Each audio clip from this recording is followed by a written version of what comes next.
Hello viewers, কেমন আছেন সবাই? জেস আনবক্সের পক্ষ থেকে আমি জুবায়ের। আজকে আমরা কথা বলবো 20,000 টাকার মধ্যে 5টি ফোন নিয়ে, এবং এই সবগুলো ফোনই হচ্ছে আমাদের 6 এবং 128 অর্থাৎ 6 জিবি র্যাম এবং 128 জিবি রমের ফোনগুলো আমরা চুজ করছি। আমাদের এই চ্যানেলে অনেকেই রিকোয়েস্ট করে 20,000 এর মধ্যে একটা ফোন সাজেস্ট করার জন্য, যেটা ওনাদের মানে ইউজ করার মতো আর কি। তো আমাদের ফোনগুলোতে এই জন্য আজকে আমরা 6 128 ইউজ করছি। তবে আমাদের ফোনে এখানে একটা ফোন থাকবে যেটা হচ্ছে 4 জিবি র্যাম, যেটা অবশ্যই খুবই কম বাজেটের, যার কারণে এখানে 4 জিবিটা আমরা অ্যালাউ করতেছি।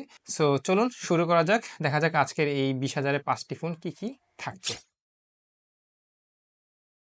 তো ভিউয়ার্স, আজকে আমাদের প্রথম ফোনটা হচ্ছে আইকিউ Z9X। তো এখানে আপনার ডিসপ্লে সেকশনে পাচ্ছেন 6.72 ইঞ্চির একটি ফুল এইচডি ডিসপ্লে, যেটা অবশ্যই 120 হার্জ রিফ্রেশ রেট, এবং এই ডিসপ্লেটার ম্যাক্সিমাম ব্রাইটনেস হচ্ছে 1080 নিটস। আর এই ফোনটাতে আপনারা অবশ্যই ডুয়েল স্টেরিও স্পিয়ার পাচ্ছেন এবং IP64 এর সাপোর্ট পাচ্ছেন। আর যেহেতু বাজেট ফোন, সো এখানে তো অবশ্যই আপনারা পাচ্ছেন 3.5mm জ্যাক। আর এই ফোনটিতে প্রসেসর সেকশন কিন্তু বেশ ভালোই। এখানে আপনারা পাচ্ছেন স্ন্যাপড্রাগনের 6 Gen 1 প্রসেসরটি, যেটি একটি 4nm বেস প্রসেসর, এবং এখানে আপনারা পাবেন LPDDR4X আর র্যাম, এবং এখানে আপনারা পাচ্ছেন স্টোরেজ হিসেবে UFS 2.2। তবে এই ফোনটা কিন্তু ডিফারেন্ট র্যাম ভেরিয়েন্টে আছে। যদিও আমরা কথা বলতেছি 6 128, এটা কিন্তু মার্কেটে আপনারা 8 128 এবং 8 256 পাবেন। আর এই ফোনটার যে প্রসেসরটা, সেটা কিন্তু বেশ ক্যাপাবল, এবং এটার আন্তর্জাতিক স্কোর হচ্ছে 5.5 লাখের মতো। সো বলা যায় যে আপনারা এই ধরনের প্রসেসর দিয়ে একটু ভালো গেম খেলতে পারবেন, মানে বাজেট অনুসারে যদি আমরা চিন্তা করি।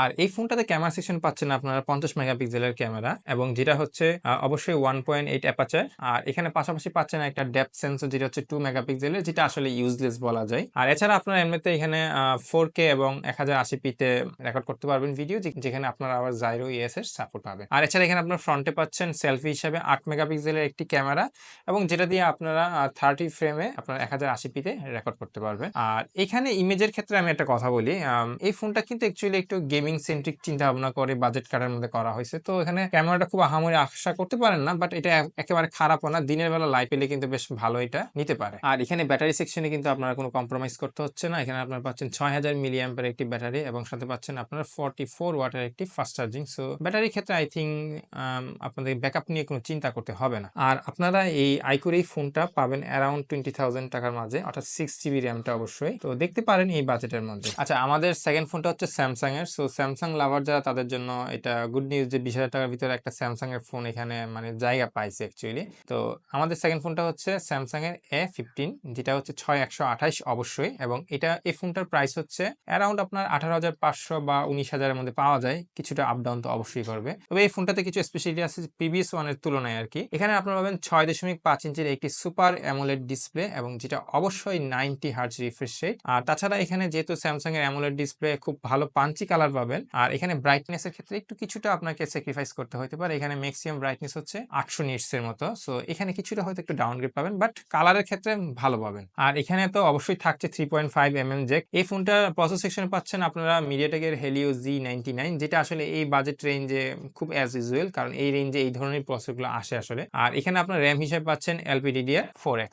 আর এই ফোনটাতে কিন্তু র্যাম ভেরিয়েন্ট একটু বেশ ভালোই পাবেন, মানে বিভিন্ন ধরনের ভেরিয়েন্ট পাবেন। এখানে আপনারা 128 এর মধ্যে 4 6 8 পাবেন, আর 256 এর ক্ষেত্রে আপনারা 4 পাচ্ছেন না, জাস্ট পাবেন অনলি 6 এবং 8 জিবি র্যামের। আর এখানে আপনারা মেইন ক্যামেরা হিসেবে পাচ্ছেন 50 মেগাপিক্সেলের একটি ক্যামেরা, যেটা অ্যাপাচার হচ্ছে 1.8। আর পাশাপাশি পাচ্ছেন আপনার 5 মেগাপিক্সেলের একটি আলট্রা ওয়াইড এবং 2 মেগাপিক্সেলের একটি ম্যাক্রো ক্যামেরা। আর এখানে আপনারা ম্যাক্সিমাম রেকর্ড করতে পারবেন 1080p। ফ্রন্টে পাচ্ছেন আপনারা একটি 13 মেগাপিক্সেলের একটি সেলফি শুটার, যেটা দিয়ে আপনারা সেম ভাবে 1080p 30 ফ্রেমে রেকর্ড করতে পারবেন। আর স্যামসাং এর ক্যামেরাতে কিন্তু আপনার কম দামি হইলেও এখানে একেবারে খুব পারফরমেন্স খারাপ আসে না এগুলাতে, কারণ স্যামসাং এর অ্যালগরিদমটা অনেক চেঞ্জ হয়েছে। তো আপনারা এখানে দিনের বেলার ক্ষেত্রে আপনারা ভালো আলোতে ভালো ছবি পাবেন, কিন্তু রাতে আপনারা এখান থেকে আসলে টু মাচ কিছু এক্সপেকটেশন করে লাভ নাই, যেটা অ্যাজ ইউজুয়াল খুব স্বাভাবিক এই রেঞ্জে। আর এই ফোনটাতে আপনারা পাচ্ছেন 5000 মিলিঅ্যাম্পিয়ারের একটি ব্যাটারি, আপনারা পাবেন এখানে একটি 25 ওয়াটের একটি চার্জিং। বাট এখানে একটা মাথায় রাখবেন জিনিস হলো, আপনারা কিন্তু এখানে চার্জার পাচ্ছেন না, চার্জার আপনাকে এক্সট্রা কিনে নিতে হবে। আর এই ফোনটা আপনারা 18,500 থেকে এই ধরনের রেঞ্জে পাবেন। আচ্ছা, আমাদের আজকের থার্ড ফোনটা হচ্ছে মোটোরোলার পক্ষ থেকে, অর্থাৎ মোটো G45। এই ফোনটাতে আপনার ডিসপ্লে সেকশনে পাচ্ছেন 6.5 ইঞ্চির একটি ডিসপ্লে। তবে এখানে একটা কস্কার আছে, এখানে কিন্তু আপনার ডিসপ্লেটা পাচ্ছেন জাস্ট এইচডি প্লাস, অর্থাৎ নট ফুল এইচডি। তবে এখানে পজিটিভ সাইড হচ্ছে এখানে আপনারা সাথে পাচ্ছেন একটি 120 হার্টজ রিফ্রেশ রেটে ডিসপ্লে। আর এছাড়া এটা যেহেতু একটা আইপিএস এলসিডি ডিসপ্লে, সো এখানে ব্রাইটনেস এর ক্ষেত্রে আপনার কোনো আহামরি সাপোর্ট পাবেন না, বাট যতটুকু প্রয়োজন ততটুকু পাচ্ছেন। এখানে 580 নিটসের মতো পাচ্ছেন এবং ডিসপ্লে হিসাবে খুব একটা খারাপ না, আইপিএস ডিসপ্লে হিসাবে বেশ ভালোই পাঞ্চি কালার দেয়। আর আপনারা এখানে ডিসপ্লে প্রোটেকশন হিসেবে পাচ্ছেন কর্নিং গরিলা গ্লাস 3 এবং পাশাপাশি পাচ্ছেন IP52 রেটিং, যেটা হচ্ছে আপনার হালকা পাতলা হয়তো পানির ছেটা প্রোটেক্ট করবে। আর আপনারা এখানে এমনিতে পাচ্ছেন 3.5 জ্যাক। আর যেহেতু এটা মোটোরোলার ফোনে সাধারণত Dolby atoms supported dual stereo speaker থাকে, সো এখানেও আপনারা এটা পাচ্ছেন। আর এই ফোনটাতে প্রসেসর হিসেবে পাচ্ছেন স্ন্যাপড্রাগনের 6S Gen 3, যেটা হচ্ছে LPDDR4X RAM অবশ্যই। আর স্টোরেজ হিসেবে পাচ্ছেন এখানে UFS 2.2। আর এই ফোনটা আপনারা দুইটা RAM ভেরিয়েন্টে পাবেন, একটা হচ্ছে 4 128, একটা হচ্ছে 8 128। বাট আমরা যেটা বলতেছি সেটা কিন্তু 6 128 মাথায় রাখবেন, কারণ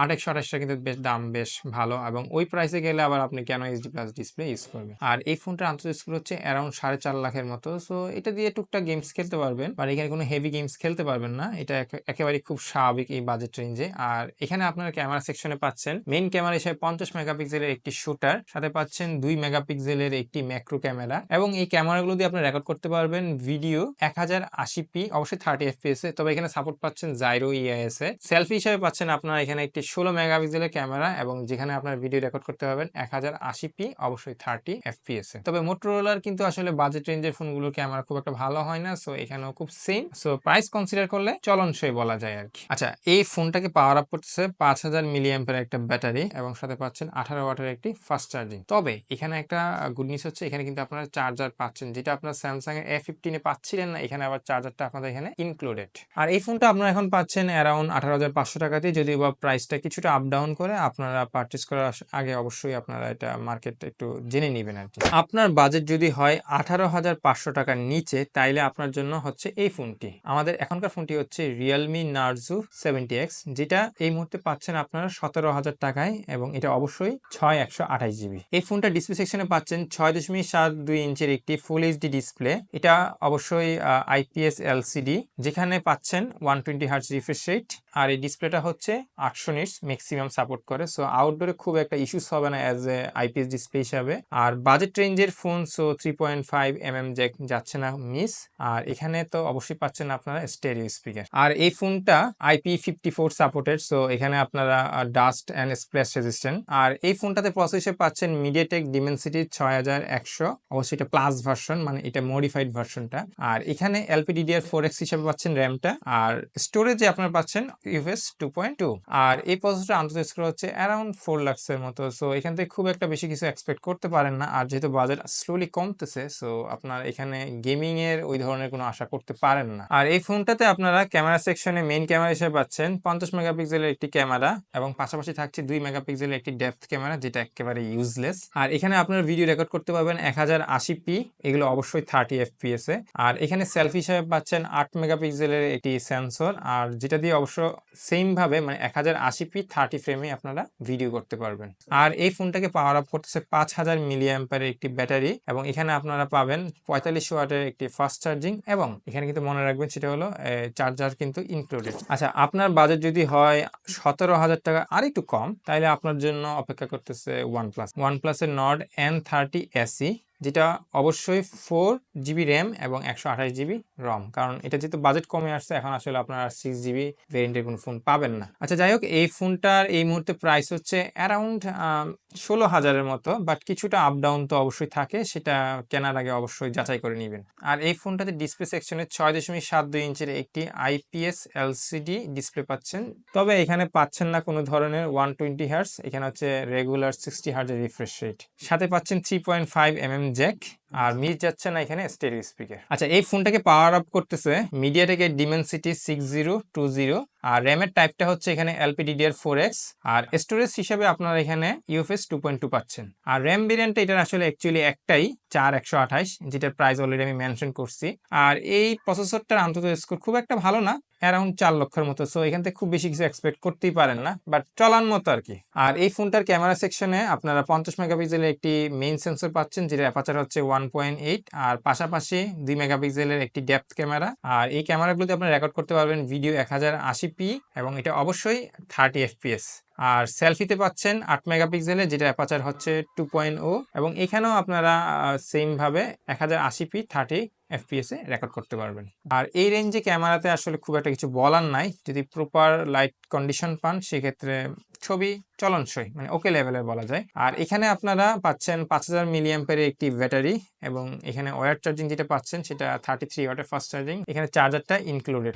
আচ্ছা, আমরা এই 5টা ফোনের তো বললাম অলরেডি, তো আমি এখানে একটা এক্সট্রা একটা ফোনের নাম বলতে চাই, সেটা হচ্ছে Redmi Note 35G এবং এই ফোনটা 6128-এর কথা বলতেছি, যেটার প্রাইস এই মুহূর্তে বাজারে 20 থেকে 21। এবং আপনি যদি খুব রেডমি লাভার হয়ে থাকেন তাহলে এই ফোনটা চয়েস করতে পারেন যদি বাজেট রেঞ্জটা আপনার সাথে স্যুট করে আর কি। কারণ ফোনটা বেশ ভালোই, কিন্তু যেহেতু আপনাকে আমরা আমাদের ভিডিওটা মেক করছি 20,000-এর ভিতরে, সো এটা 20,000 রেঞ্জের বাহিরে। আচ্ছা, এই হলো 5টা ফোন যেগুলো 20,000 টাকার রেঞ্জের ভিতরে। পার্সোনালি আমার এখানে ফোন ভাল লাগছে আইকো Z9X, যদিও বা এই ফোনটার আবার ডিসপ্লেটা হচ্ছে IPS LCD। তো যাদের আসলে IPS LCD খুবই ইস্যুস যে অ্যামোলেড ছাড়া হবে না, তারা চাইলে স্যামসাং এর ফোন নিতে পারেন, যেটা A15। তো আপনাদের কোনটা ভালো লাগছে সেটা আমাদের কমেন্ট বক্সে অবশ্যই কমেন্টস করে জানাবেন। তো আজকে ভিডিওটা এতটুকু পর্যন্তই। সো সবাই ভালো থাকবেন আর আমাদের এই ভিডিওটা লাইক করবেন, শেয়ার করবেন আর আমাদের ফেসবুক পেজকে অবশ্যই ফলো করবেন। ধন্যবাদ।